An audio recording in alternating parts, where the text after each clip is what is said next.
Graduation day was supposed to be the day I finally felt seen, the moment where every sleepless night, every sacrifice, every tiny victory over doubt would matter. I woke up early, my cap and gown neatly pressed, my heart fluttering with excitement and nerves.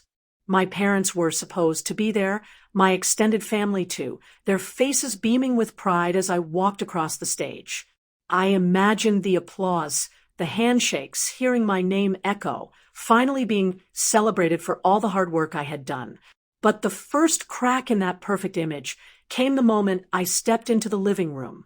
My sister's son, barely 10, was grinning mischievously, eyes sparkling with mischief. The cake, my graduation cake, carefully designed, a symbol of my achievement, sat on the counter like a fragile treasure. And he didn't just glance at it. He grabbed it. Before anyone could stop him, the cake crashed to the floor with a sickening thud, frosting splattering, candles breaking into sticky shards. I froze. My hands shook. My chest tightened as I processed the scene.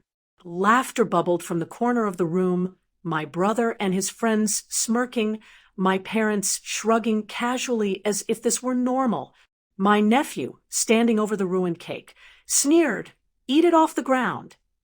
Those words pierced me deeper than I expected, not because they were mean, but because no one moved to stop him. No one defended me. For a moment, I wanted to scream, to snatch him away, to summon every adult in the room to enforce respect. But disbelief rooted me in place. How could this happen on the day I had dreamed about for years? How could my family allow it, even encourage it with their laughter and casual remarks? Tears threatened, but wouldn't come. The betrayal was too raw, too immediate. I knelt beside the ruined cake, tracing the frosting smeared across the tiles, the crushed layers, the broken candles. Memories of past moments where I had been minimized, dismissed, overlooked, replayed in my mind. The weight of all those years pressed down on me. This wasn't just about a cake. It was a statement.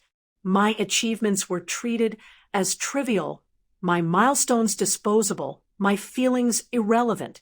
And yet, beneath the shock, beneath the sting of betrayal, a spark ignited. I realized that this time I would not remain silent. I would not let humiliation pass unnoticed. The day was far from over, and the lesson had just begun. After the shock of seeing my graduation cake destroyed, I withdrew into silence not out of fear, but to observe everything carefully. I needed to understand the full extent of what had happened, to see who had encouraged the behavior, who had laughed, and who had stood silently by. My nephew, oblivious to the seriousness of his actions, skipped around the kitchen boasting about his prank, a wide grin plastered across his face.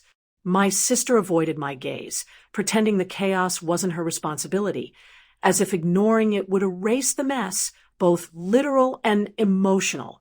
My parents, who I had once trusted to celebrate my milestones, seemed more entertained than concerned, their eyes betraying amusement rather than care. Anger began to simmer, but it quickly transformed into clarity. I replayed every memory I had stored of being dismissed, belittled, or overlooked, times when my opinions were ignored at family gatherings, when my accomplishments were quietly overshadowed by my brother's antics, when I swallowed humiliation in the name of family harmony. Every small injustice now formed a clear pattern stretching back years. The cake wasn't the only casualty. My trust, my patience, and my self-worth had been trampled long before this day. As I observed the room, I noticed the subtle behaviors I had previously ignored. My parents' favoritism, my sister's constant undermining, the way my brother's mistakes were excused while mine were magnified. The cake was a symbol, yes, but its symbolism extended far beyond dessert. It represented a history of my achievements being treated as trivial, my feelings as secondary, my voice as insignificant. I decided to document everything, every reaction, every chuckle, every excuse, every glance of dismissal. I didn't act immediately because I needed precision. This wasn't about impulsive retaliation. It was about accountability. I reflected on the many times I had been told to let it slide, to be understanding, and realized I had given them too many chances. The turning point came when my nephew grabbed a piece of the ruined cake and flung it at my shoes. The room erupted in laughter again, but I saw the exact moment the illusion shattered. My family assumed I would absorb the humiliation silently, as I always had. They assumed I would laugh it off, pretend it didn't matter. But I felt the line drawn in my mind, a boundary that would not be crossed again. I was not their source of amusement. I would not be dismissed any longer. I began planning my response carefully. I visualized the steps I would take to restore my dignity and assert my presence. I thought about what I would say, how I would act, and the consequences that needed to follow. I focused on precision, on ensuring that my voice would be heard, my worth recognized, and my boundaries respected. Hours passed, and the initial laughter and chaos faded. My nephew's energy dwindled, replaced by a dawning realization that actions have consequences. My parents attempted to smooth things over with awkward apologies and faint smiles, but I could no longer accept empty gestures. I understood, with painful clarity, that the dynamics in my family had been skewed for years, and I had allowed it to continue far too long. By evening, I felt ready. I could no longer remain passive.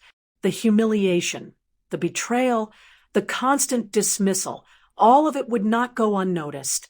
I would confront it not with anger or tears, but with measured action, deliberate and undeniable.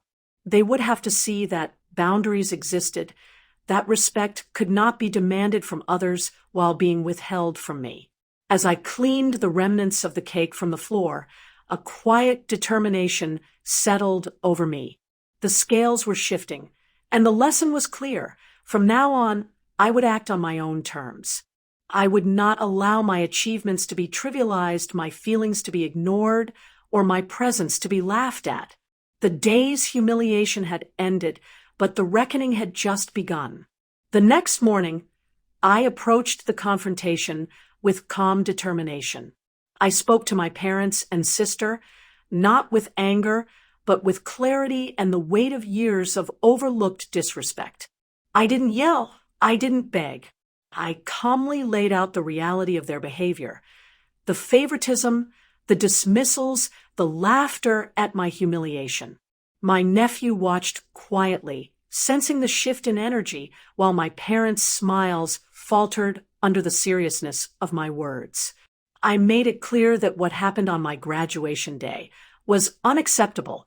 My achievements could no longer be treated as disposable. My feelings could no longer be ignored, and I expected respect from everyone, not just from myself. The room fell into a heavy, uncomfortable silence, one that felt louder than any past laughter. Their excuses and justifications faltered under the clarity of my resolve. For the first time, the dynamic had shifted. I was no longer the silent observer. I was no longer the one quietly absorbing insult after insult. My parents and sister realized that boundaries existed and that my patience had limits. My nephew, still young, looked at me with tentative respect, beginning to understand that actions have consequences. Walking away from that confrontation, I felt a sense of calm I had never known before.